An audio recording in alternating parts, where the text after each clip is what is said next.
All right, good morning everybody. A very warm welcome to the next class. और आज से हम gravitation पढ़ना स्टार्ट करेंगे। 11th क्लास का अगला चैप्टर है ग्रेविटेशन। तो ये ग्रेविटेशन जो चैप्टर है, अभी लॉकडाउन की वजह से थोड़ा सी कुछ चीजें कट गई हैं इसमें से। एक्सेलरेशन ड्यू टू ग्रेविटी एक बहुत बड़ा पार्ट था इस चैप्टर का, वो कट गया। तो मेरे अकॉर्डिंगली इसको हम 6 से 7 लेक्चर्स में खत्म कर लेंगे, एक घंटे के। और ग्रेविटेशन एक स्टैंड अलोन चैप्टर है अलग से। जैसे तुम्हारे पहले 5 चैप्टर थे काइनेमेटिक्स वाले, वो सारे आपस में कनेक्टेड थे। तुम चैप्टर नंबर 4 को नहीं पढ़ सकते थे पहले 3 चैप्टर्स को किए बिना। वो पूरा सीक्वेंस में जा रहा था फ्रॉम चैप्टर 1 to 5, तो उसको तुम बोल सकते हो काइनेमेटिक्स। लेकिन अब के जो चैप्टर्स स्टार्ट होंगे 6, 7, 8, 9, 10, ये सारे चैप्टर्स स्टैंड अलोन चैप्टर्स हैं तुम्हारे। इनका बाकी चैप्टर्स के साथ लिंक है, लेकिन बहुत कम लिंक है, right? So we are starting with this chapter called gravitation. This is chapter number 6 in your NCERT book. और ये बहुत इंपॉर्टेंट चैप्टर है। हर साल नीट में, AIEEE में और IIT JEE में हर साल इससे कुछ ना कुछ क्वेश्चंस पूछे जाते हैं। यस, तो प्लीज पे एब्सोल्यूट अटेंशन। और हमारे 6 से 7 घंटे का ये चैप्टर होगा। And welcome to this class. Today is the very first class of gravitation, so will start with this chapter now. तो सबसे पहले ग्रेविटी होती क्या है, हमने पहले भी देख लिया। ग्रेविटी होती क्या है? This is gravity. कि अर्थ किसी चीज को खींच रहा है, उसे हम बोलते हैं अर्थ की ग्रेविटी, राइट? अगर यही वाली चीज मैं मून पे जाके करूं, मैं मून पे चला जाऊं, वहां पे छोड़ दूं, दैट इज मून्स ग्रेविटी। अगर मैं यही वाली चीज जुपिटर पे जाके करूं, तो ये हो जाएगी जुपिटर की ग्रेविटी। मतलब सारे ये जो प्लैनेट्स हैं, इनमें एक फोर्स है जो बाकी छोटी छोटी चीजों को नीचे खींच रहे हैं। तो ये जो फोर्स है, यूनिवर्सल जो फोर्स है, जो हर जगह पे एक्ट कर रही है, उस फोर्स का नाम है ग्रेविटेशनल फोर्स। ठीक है, मैं क्यों बोलता हूं कि अर्थ ही क्यों खींच पा रहा है इसको नीचे? Because earth has a gravitational force. और वो ग्रेविटेशनल फोर्स किसी चीज के पास कैसे आती है? उसके मास की वजह से। क्योंकि अर्थ के पास कुछ मास था, तो अर्थ ने इसको नीचे पुल किया, अपनी तरफ खींचा। मून के पास भी कुछ मास था, लेकिन मून के पास मास थोड़ा कम है, मून थोड़ा छोटा है, तो मून भी इसको नीचे खींचेगा, लेकिन कम फोर्स के साथ खींचेगा। कम फोर्स मतलब कम एक्सेलरेशन के साथ खींचेगा। यस। और अगर हम और छोटा कर दें, मून को भी साइडों से तुम काट दो, ठीक है, मून को ऐसे तुम पॉलिश कर दो, साइडों से काट दो, मून को भी आधा रह जाने दो। फिर उसके बाद जब तुम इसको ड्रॉप करोगे मून पे, ये और धीरे धीरे नीचे कम आएगा। ठीक है, तो बेसिकली ये जो फोर्स होती है, जो किसी चीज के मास की वजह से उसमें आती है, that force is called the gravitational force. और ये एक अट्रैक्टिव फोर्स होती है। अट्रैक्टिव फोर्स का मतलब क्या है? ये हमेशा खींचती है। मतलब मैं अगर इसको छोड़ूं तो कभी भी ऐसा नहीं होगा कि ये मारकर ऊपर उड़ जाएगा। ग्रेविटेशनल फोर्स हमेशा ऑब्जेक्ट्स को अपनी तरफ खींचती है। और ये चीज मैं क्यों स्पेसिफाई कर रहा हूं? क्योंकि 12th क्लास में तुम्हारे कुछ चैप्टर्स आएंगे, इलेक्ट्रिसिटी और magnetic current and all these things. उसमें तुम पढ़ोगे एक इलेक्ट्रिक फोर्स होती है, इलेक्ट्रोस्टैटिक फोर्स। उसमें हो सकता है, कई बार क्या होता है कि फोर्स रिपल्सिव होती है। मान लो दो नेगेटिव नेगेटिव चार्जेस है तुम्हारे पास, तो उन दोनों को तुम साथ में रखोगे, वो रिपेल करेंगे। या फिर मैग्नेट्स में कई बार ऐसा होता है, अगर तुम नॉर्थ पोल और साउथ पोल को साथ में लेके आओगे तो वो अट्रैक्ट करेंगे, लेकिन नॉर्थ नॉर्थ को साउथ में लेके आगे तो भी रिपेल करेंगे। लेकिन ग्रेविटेशनल फोर्स में the force is always always attractive force. ठीक है, तो अभी हम फॉर्मूला देख लेते हैं। तुमने सुन रखा होगा फॉर्मूला क्या है इसका। दो मासेस है, अगर m1 और m2, दोनों के बीच का कुछ डिस्टेंस है, तो इसमें कितनी फोर्स के साथ ये खींचते हैं एक दूसरे को? Let's say this mass is m1, this mass is m2। दोनों के सेंटर्स जो है, सेंटर्स के बीच का डिस्टेंस इज r। ये हमने सेंटर्स क्यों लिया, अभी हम बात करेंगे इसकी। So gravitational force is a central force. हमेशा ये एक दूसरे को अपने सेंटर्स की तरफ खींचेंगे, राइट? तो अगर ये मेरे पास दो मासेस हैं, तो इसमें पहला वाला जो मास है वो दूसरे वाले मास को लेफ्ट की तरफ खींचेगा, अपने सेंटर की तरफ। और दूसरा वाला मास पहले वाले मास को राइट की तरफ खींचेगा, अपने सेंटर की तरफ। ये एक एक्शन रिएक्शन पेयर है। Newton third law of motion में हमने पढ़ा था कि एक्शन रिएक्शन पेयर होते हैं। For every action there is an opposite reaction, so this is an action reaction pair. जिस फोर्स के साथ m1 m2 को अपनी तरफ खींचेगा उसी फोर्स के साथ m2 m1 को अपनी तरफ खींचेगा। मतलब मैग्नीट्यूड सेम है, लेकिन क्या ये दोनों फोर्सेस सेम है? नहीं, क्योंकि डायरेक्शन ऑपोजिट है ना। डायरेक्शन ऑपोजिट है तो हम क्या लिख सकते हैं, जिस फोर्स के साथ m1 m2 को खींचेगा और जिस फोर्स के साथ m2 m1 को खींचेगा, दोनों का मैग्नीट्यूड सेम है लेकिन डायरेक्शन अलग है। क्या? तो दिस इज प्रॉपर्टी नंबर 1। अभी हम प्रॉपर्टीज लिख रहे हैं ग्रेविटेशनल फोर्स की। प्रॉपर्टी नंबर 1 इज, जिस फोर्स के साथ 1 2 को खींचेगा और जिस फोर्स के साथ 2 1 को खींचेगा, वो मैग्नीट्यूड में सेम होंगी लेकिन डायरेक्शन दोनों की बिल्कुल ऑपोजिट होगी। ओके, नेक्स्ट इज, ये जो अट्रैक्टिव फोर्स है, अब इसकी वैल्यू कितनी है, हम इसको कैसे कैलकुलेट करेंगे, उसके लिए हमारे पास फॉर्मूला है, तुमने 9th क्लास में भी पढ़ रखा होगा। सो दिस फोर्स इज, दोनों में से कोई भी फोर्स इज, क्योंकि दोनों इक्वल है, this force is g times m1 m2 by r square. Okay, all the terms are very obvious. m1 and m2 are the masses. ये इसका मास, ये इसका मास। r कितना है, दोनों के सेंटर्स के बीच का रेडियस। ये तुम्हें ध्यान में रखना है, सेंटर्स के बीच का रेडियस लेना है, ठीक है। यहां से सरफेस से नहीं ले सकते, यहां से नहीं ले सकते, यहां से नहीं ले सकते, दोनों के सेंटर्स के बीच का डिस्टेंस इज r। ओके, और अगर ये सर्कल ना होता, ये सर्कल ना होता, मैं तुमसे पूछ लेता कि ये एक स्क्वायर है और ये है एक रेक्टेंगल, बताओ दोनों के बीच में कितनी ग्रेविटेशनल फोर्स एक्ट कर रही है और किस डायरेक्शन में एक्ट कर रही है। तो तुम यहाँ पे क्या करोगे, पहले उनका सेंटर ऑफ मास निकालोगे। ये स्क्वायर है तो इसका सेंटर ऑफ मास यहाँ पे होगा, ये रेक्टेंगल है, इसका सेंटर ऑफ मास यहाँ पे होगा। तो इस लाइन, ये जो लाइन ज्वाइन कर रही है, इस लाइन के अगेंस्ट तुम्हारी ग्रेविटेशनल फोर्स एक्ट करेगी, ठीक है।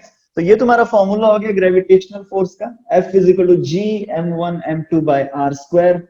अब यहाँ पे बाकी सारी चीजें हमने डिस्कस कर ली, मास क्या है, रेडियस क्या है, फोर्स क्या है, लेकिन ये g नहीं मेरे को पता। So this g is a new term and this g is called gravitational constant. This g is called gravitational constant and it's universal gravitational constant. Universal gravitational constant. अब ये universal का मतलब क्या है, इस मार्कर को मैंने अभी यहाँ पे ये छोड़ दिया ऐसे करके। तो ये फोर्स, कितनी फोर्स के साथ अर्थ इसको नीचे खींचेगा, वो कैलकुलेट करने के लिए मैं ये फॉर्मूला लगा सकता हूँ, ठीक है, ये वाला जी यूज करके। लेकिन अगर मैं मून पे जाके जब मैं यही वाली चीज कर रहा हूं तो मैं यही फॉर्मूला यूज करूंगा, उस टाइम पे भी मेरी जी की वैल्यू सेम होगी, राइट। तो माई जीज वैल्यू विल नॉट चेंज, और इसके चेंज ना होने का मतलब क्या है कि ये जी की वैल्यू यूनिवर्सल है। I hope you people can hear me.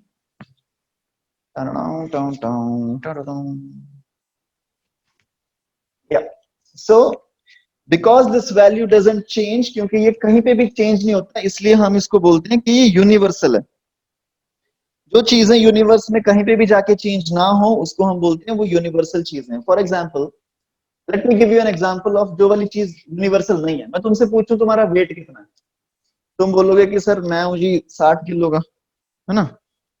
तो फिर मैं एक वेइंग मशीन दे दूं तुम्हें और तुम्हें जुपिटर पे भेज दूं, तो वहां पे जब तुम जाके वेट करोगे तुम्हारा वेट एक्चुअली 60 किलो नहीं आएगा, वो अलग आएगा, ठीक है। ठीक है, वो क्योंकि जुपिटर तुम्हें अलग फोर्स के साथ नीचे खींचेगा, तो ये यूनिवर्सल नहीं है। लेकिन अगर मैं तुमसे पूछूं व्हाट इज 2 + 2, तुम बोलोगे सर 4। मैं बोलूंगा अच्छा मून पे जाके बताओ 2 + 2 कितना होगा, तुम बोलोगे 4। So basically this is something which is universal, right.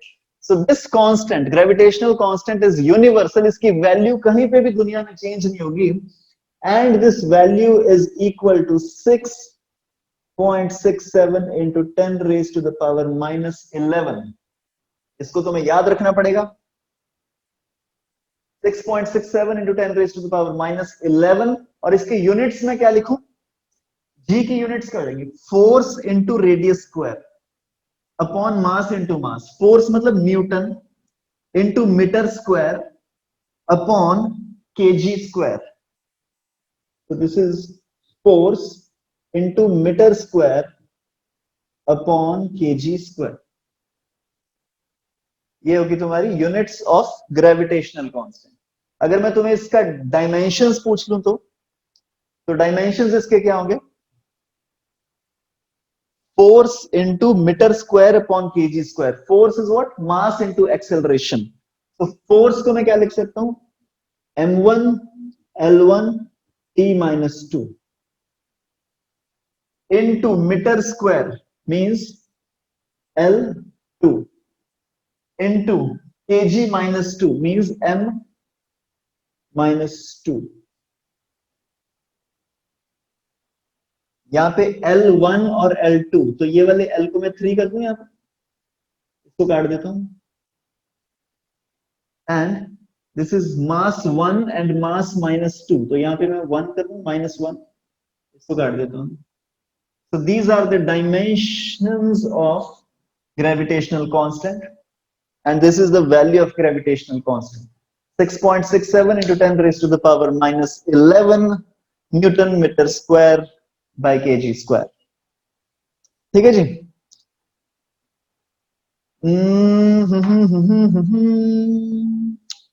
चलो उसकी बात करते हैं। ये जो हमने बनाया ना, इसको थोड़ा सा ग्राफ में बनाते हैं।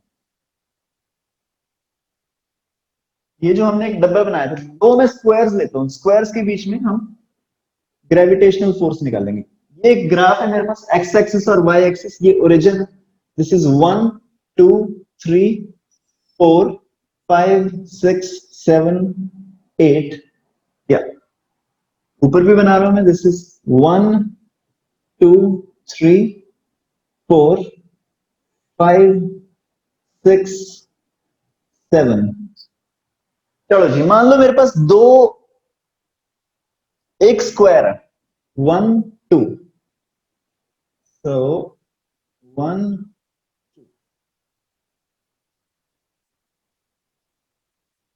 Okay, let's say this is 1 square. एक मेरे पास डब्बा रखा हुआ है जिसकी साइड है 2, और ये ओरिजिन पे रखा हुआ है बिल्कुल। और फिर एक मेरे पास रेक्टेंगल है जो कहां पे पड़ा है?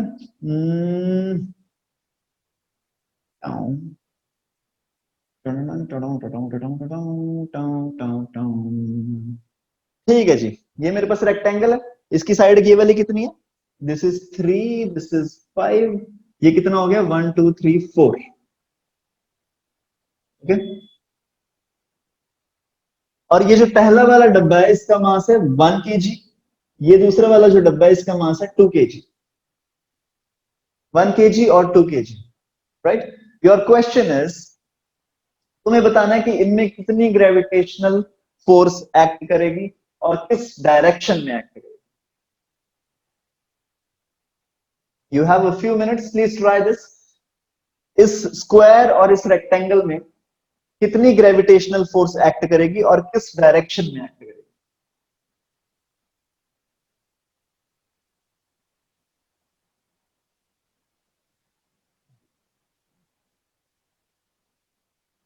ठीक है, सबसे पहले तो 1 और 2 दोनों एक दूसरे को खींचेंगे। एक दूसरे को जब खींचेंगे 1 और 2, तो equal and opposite pair of force act करेगी। एक बार कैलकुलेट करते हैं, ठीक है?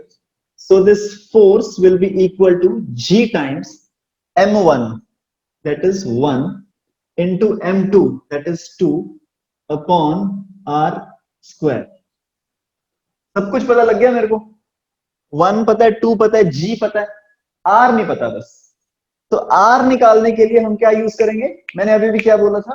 Gravitational force is a central force. Central force का मतलब क्या है? जो ये फोर्स एक्ट करेगी, ये दोनों के सेंटर्स से एक्ट करेगी। तो सेंटर, एक स्क्वायर का सेंटर मतलब उसका centre of mass, which is this point 1 1। इसका centre of mass is at 1 1। Similarly इसका सेंटर ऑफ मास कहां पे होगा? यहां पे 4 2। इसका सेंटर ऑफ मास इज 1 1, इसका centre of mass will be 4 2। और दोनों के बीच का रेडियस कितना होगा? ये वाला डिस्टेंस, ये distance will be radius. Okay, और अगर मेरे को इसको निकालना है, ये कितना है? From 1 1 to 4 2। तो अगर मेरे को ये वाला डिस्टेंस निकालना तो मैं कैसे निकालूंगा?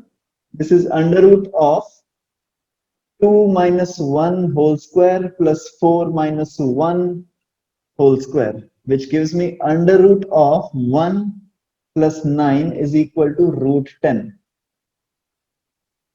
This is root 10. अगर तुम्हें ऐसे नहीं करना तो वैसे पाइथागोरस थ्योरम लगा सकते हो इसमें. You can see in this triangle ये साइड कितनी है? 1. ये साइड कितनी है? 1 2 3. तो पाइथागोरस थ्योरम तुम अप्लाई करोगे, R square is equal to 1 square plus 3 square which is equal to 10. तो तुम्हारा r आ गया रूट 10. आर स्क्वायर कितना आ जाएगा? 10.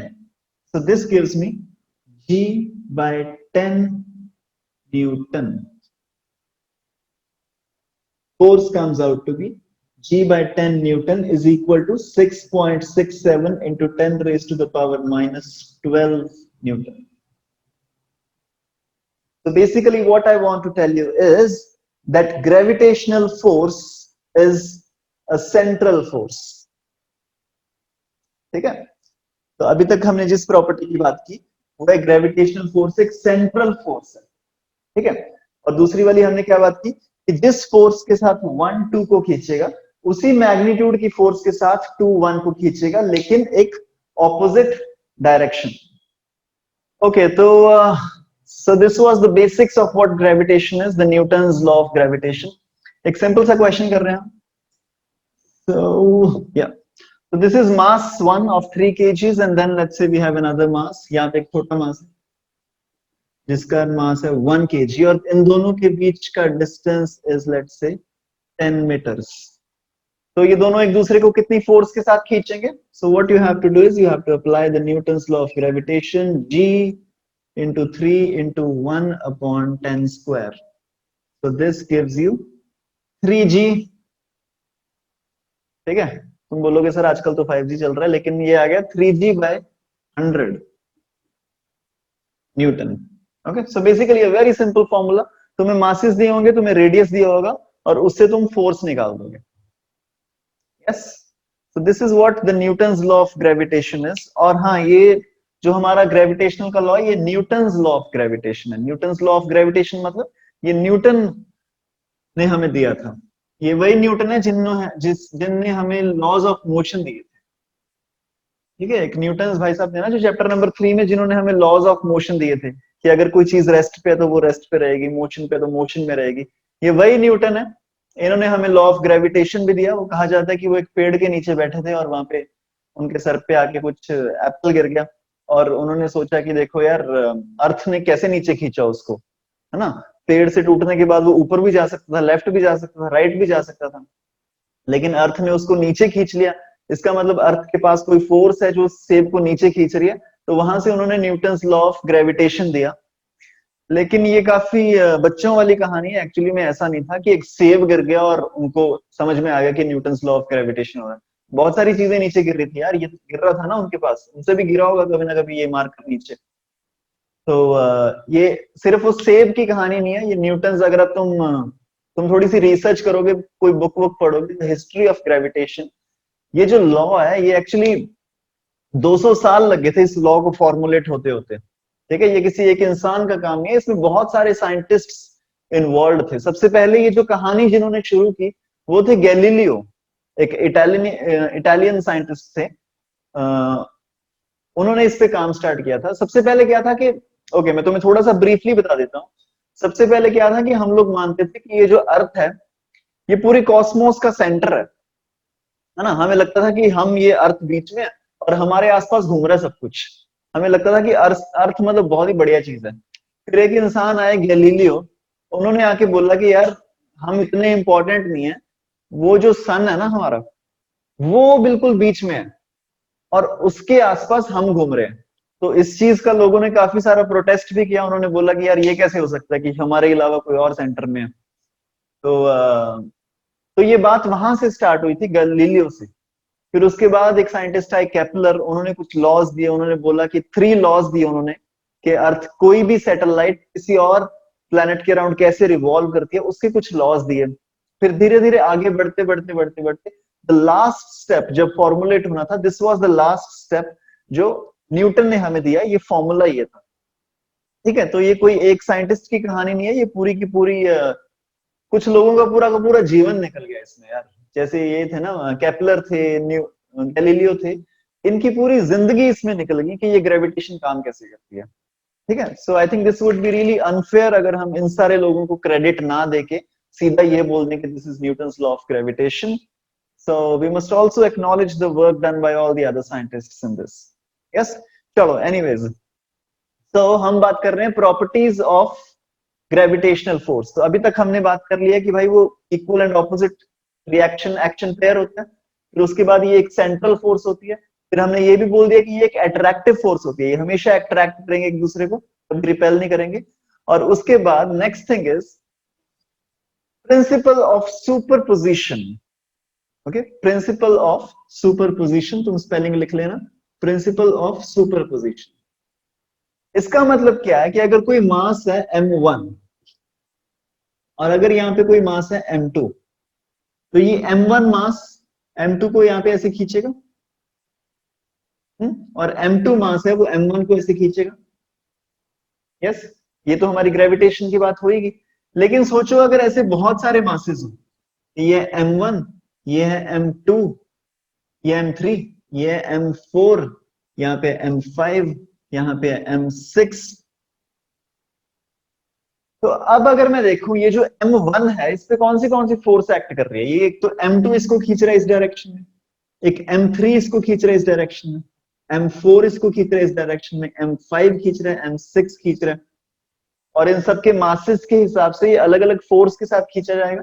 This is f1, f2, f3, f4 and f5 like this, ऐसे बहुत सारी फोर्सेस हो जाएंगे।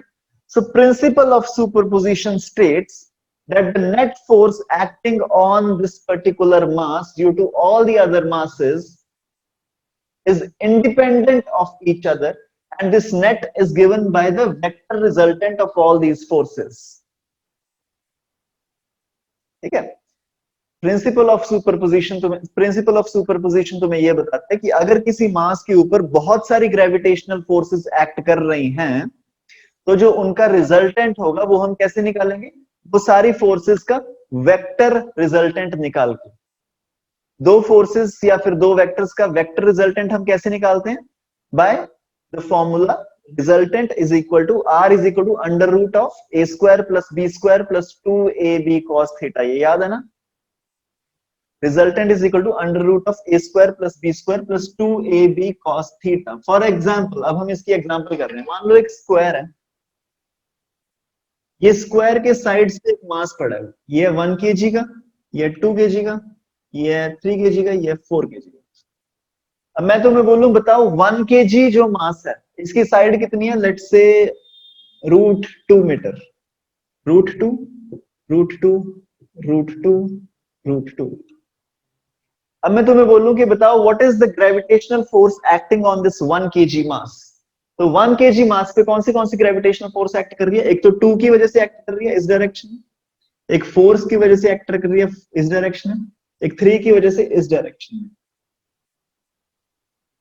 और प्रिंसिपल ऑफ सुपरपोजिशन के हिसाब से the net gravitational force acting on one is the vector resultant of all these forces. ठीक है, तो एक बार निकाल लेते हैं, ये मान लेते हैं हम, ये फोर्स F1, ये फोर्स F2, ये फोर्स F3। तो सबसे पहले मैं F1 निकालूं, F1 is equal to what? 2, 1 को कितनी फोर्स के साथ खींचेगा? So this will be G into M1 is 1, M2 is 2 upon R square. R square is √2 का square which gives me 2. ठीक है, similarly F2 will be, this is F2, 3 कितनी force के साथ खींचेगा उसको? G into 1 into 3 into, ये diagonal कितना होगा? 2. If this is √2, this is √2, diagonal will be 2. So this gives me 2 square. Now F3 will be what? G into 1 into 4 upon 2. ठीक है, तो ये तो आगे तीन फोर्सेस अलग अलग डायरेक्शन में, लेकिन अब मेरे को इनका वेक्टर रिजल्टेंट निकालना है। तो वेक्टर रिजल्टेंट निकालने के लिए मैं क्या करता हूं, पहले ये जो दो फोर्सेस हैं F1 और F3, इनका रिजल्टेंट निकाल लूं, क्योंकि इनका रिजल्टेंट किस डायरेक्शन में आएगा, F2 की डायरेक्शन में आएगा। इन दोनों का रिजल्टेंट F2 की डायरेक्शन में आएगा, फिर उन दोनों को हम सिंपली ऐड कर देंगे। ठीक है, ये वेक्टर्स में हमने पढ़ा कि हम वेक्टर रिजल्टेंट कैसे निकालते हैं। तो पहले मैं F1 और F3 का वेक्टर रिजल्टेंट निकाल दूं क्या। सो अगर तुम इसको काटो, this becomes G and this becomes 2G। तो 1 और 3 का रिजल्टेंट कितना हो जाएगा, R will be equal to under root of G का स्क्वायर प्लस 2G का square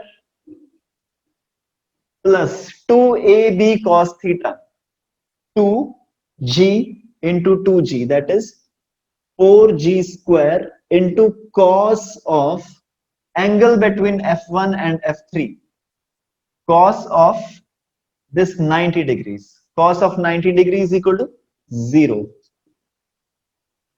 So this gives me under root of, ये तो कट जाएगा 0, so this gives me under root of 5G square is equal to root 5G. तो तुम्हारा resultant आ गया root 5G, और ये कौन सी डायरेक्शन में, इस डायरेक्शन में रूट 5G। तो जो मेरी नेट वैल्यू आ गई ग्रेविटेशनल फोर्स की जो इस पे एक्ट करेगी, that will be root 5G, ये वाली वैल्यू, प्लस जो F2 ऑलरेडी एक्ट कर रहा था, ये वाली वैल्यू।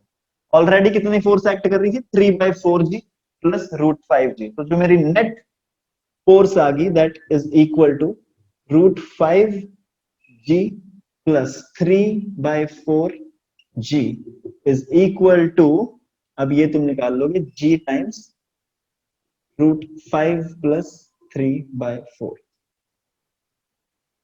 तो principle of superposition states that जो नेट फोर्स एक्ट करती है, नेट ग्रेविटेशनल फोर्स जो एक्ट करती है किसी पार्टिकल के ऊपर, that is the vector resultant of all the gravitational forces that are acting on this particle. ठीक है जी, इसकी एक और एग्जांपल ले लें ताकि तुम्हारी प्रैक्टिस हो जाए। एक तुम ट्रायंगल ले लो, इक्विलेटरल ट्रायंगल लेके देख लो। इक्विलेटरल ट्रायंगल के दो कॉर्नर्स पे तुम मान लो 1 kg का मास पड़ा है। इक्विलेटरल ट्रायंगल ले रहा हूं मैं यहां पे, इसकी साइड में 1 मान लेता हूं ताकि आसान हो जाए ना, ताकि तुम्हारा नीचे R² 1 ही रह जाए। इसकी साइड मान लो 1 1 1। यहां पे ये दो मासेस पड़े हैं, 1 किलो का, यहां पे एक मास पड़ा है,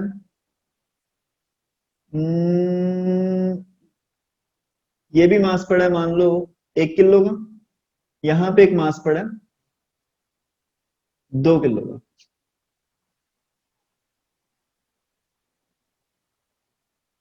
तुम्हें सबसे पहले तो ये बताना है कि जो इस पे फोर्स लग रही है, 1 किलो वाले मास पे जो फोर्स लग रही है, और जो इस 2 किलो वाले मास पे फोर्स लग रही है, दोनों में से कौन सी फोर्स ज्यादा है।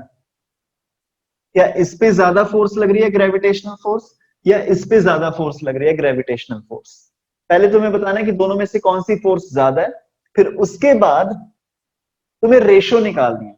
The force that is acting on this body, that is force acting on 1 ratio force acting on this body 2। ये तुम्हें रेशो निकालनी है। ठीक है, ये क्वेश्चन करोगे तुम्हारे पूरे फंडे क्लियर हो जाएंगे। मैं तुम्हें थोड़ा सा हिंट दे दूं, ये इक्विलेटरल ट्रायंगल है, मतलब सारे एंगल्स कितने होंगे, 60 डिग्री 60 डिग्री 60 डिग्री। ठीक है जी, पहले हम निकाल लेते हैं फोर्स एक्टिंग ऑन 1 के ऊपर कितनी फोर्स एक्ट करेगी। कौन सी फोर्स एक्ट कर रही है 1 के ऊपर, एक तो ये वाली फोर्स एक्ट कर रही है, एक ये वाली फोर्स एक्ट कर रही है। ये वाली force is how much, G into 1 upon 1 square, तो ये वाली force is G। This force is G into 1 into 2 by 1 square, so this force is 2G। और इन दोनों का रिजल्टेंट किस डायरेक्शन में आएगा, बिल्कुल इनके बीच में ऐसे। और रिजल्टेंट निकालने के लिए हम क्या फॉर्मूला यूज करेंगे, force is equal to G square plus 2G square plus 2 into G into 2G, which gives me 4G square into cos of ये एंगल दोनों के बीच में cos of 60 degrees, cos of 60 degree is equal to 1/2। Okay, ये ऊपर कुछ आ जाएगा और नीचे वाला भी हम चेक करते हैं। ठीक है, आई होप ये वाली चीज समझ में आ गई कैसे किया। ये इसको जी से खींच रहा था, ये 2g से खींच रहा था, तो उनका मैंने वेक्टर रिजल्टेंट निकाल लिया। अब दो वाले को देखते हैं, दो वाले का क्या होगा। दो वाले मास को ये दोनों सेम फोर्स के साथ खींचेंगे, क्योंकि ये भी 1 kg का, ये भी 1 kg का, तो ये इसको नीचे खींचेगा, g into 2 into 1 upon 1 square. So this will also pull it down by 2g. तो जो फोर्स ऑन 2 का रिजल्टेंट आ जाएगा 2g का square, that is 4g square plus 4g square plus 2 into 2g into 2g. So that is 2 into 2 into 2, which gives me 8g square into cos of 60 once again, क्योंकि ये वाला angle भी 60 degree है, which is cos of 60 is half। ठीक है, चलो जी, अब इसको हम थोड़ा थोड़ा सॉल्व करना स्टार्ट करते हैं। सो f1 upon f2 should be equal to, okay, first of all this is 3g square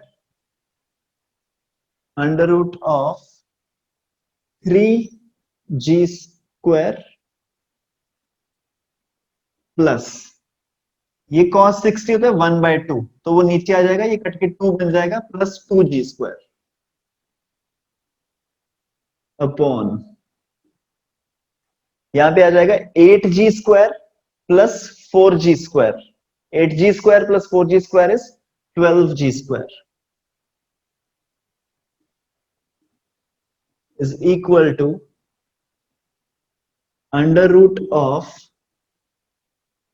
5g square upon under root of 12g square. G square cut जाएगा बाहर आके, so this gives me under root 5 by under root 12।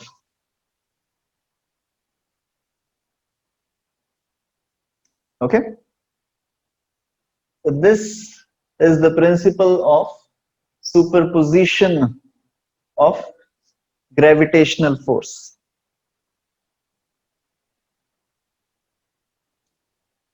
yes, तो हमने आज की class में क्या किया, हमने बेसिक से कुछ फॉर्मूलाज सीखे कि F is equal to gmm/r² और g की वैल्यू होती है 6.67 into 10⁻⁻11 न्यूटन मीटर पर kg square, newton metre square plus 6.67 into 10⁻⁻11 newton metre square upon kg square. This is the value of gravitational constant, और ये universal होता है, पूरी दुनिया में सेम रहता है। तुम जुपिटर पे चले जाओ, तुम प्लूटो पे चले जाओ, कहीं पे भी चले जाओ। और फिर उसके बाद मैंने देखा ये एक सेंट्रल फोर्स होती है। ठीक है, अगर हमारी शेप वो सर्कुलर नहीं है या स्फेरिकल नहीं है, तो ये हमेशा सेंटर ऑफ मासेस को कनेक्ट करती है, ये ऐसी फोर्स होती है। And it's always attractive force, और जिस फोर्स के साथ एक ऑब्जेक्ट दूसरे को खींचता है, दूसरे वाला भी पहले वाले को उसी फोर्स के साथ खींचता है, मतलब ये एक एक्शन रिएक्शन पेयर होता है। और लास्ट चीज मैंने देखी कि principal of superposition of masses. ठीक है जी, तो this was the introduction of gravitational force, और अगली क्लास में हम सीखेंगे ग्रेविटेशनल फील्ड, फिर उसकी अगली क्लास में हम देखेंगे ग्रेविटेशनल पोटेंशियल, उसकी अगली क्लास में हम सीखेंगे ग्रेविटेशनल पोटेंशियल एनर्जी, फिर उससे अगली क्लास में नॉर्मली हम क्या सीखते हैं, एक्सेलरेशन ड्यू टू ग्रेविटी, लेकिन वो इस बार सिलेबस में से कट गया ये कोविड-19 सिचुएशन की वजह से, तो वो उसमें 2 लेक्चर्स लग जाते हैं, तो हमारा वो वाला सिलेबस कैंसिल हो गया। तो हम सीखेंगे gravitational field, gravitational potential energy, फिर उसके बाद हम सीखेंगे एस्केप वेलोसिटी। एस्केप वेलोसिटी क्या होती है, ये बहुत इंटरेस्टिंग चीज है। एस्केप वेलोसिटी क्या होती है, देखो ये मार्कर है, ठीक है, मैंने इसको ऊपर फेंका, ये नीचे आ गया, मैं थोड़ी देर अगर ज्यादा फोर्स के साथ ऊपर खींचू तो थोड़ा ये लेट नीचे आएगा, मैं बहुत ही ज्यादा फोर्स के साथ ऊपर खींचू तो ये और लेट नीचे आएगा। ठीक है, तुम सोच के देखो, मैं इसको बहुत ही ज्यादा फोर्स के साथ ऊपर खींच दूं तो एक ऐसी वेलोसिटी आती है जब ये अर्थ की ग्रेविटेशनल पुल से बाहर हो जाता है। ठीक है, जैसे मून है ना, मून घूम रहा है आसपास, है ना, वो अर्थ में क्यों नहीं आके लग रहा? ठीक है, जैसे सैटर्न है या फिर जुपिटर है या सन है, ये लोग आपस में अट्रैक्ट कर रहे हैं, तो ये आपस में आके एक दूसरे में बज क्यों नहीं रहे हैं? क्योंकि वो उसकी उसके फील्ड से अलग हो चुका, राइट? तो वो उसके फील्ड से अलग हो चुका, इसलिए क्या है, वो एस्केप कर चुका। So now the next thing that we are gonna learn in this is escape velocity, कि भाई मैं इस मार्कर को कितनी स्पीड के साथ ऊपर फेंकूं ताकि ये अर्थ के ग्रेविटेशनल फील्ड से ही बाहर हो जाए, ताकि ये एस्केप ही कर जाए कि वापस ही ना आए। ठीक है जी, so all these things will be learning in the next class. और तब तक के लिए please do the DPP and revise this. Thank you very much.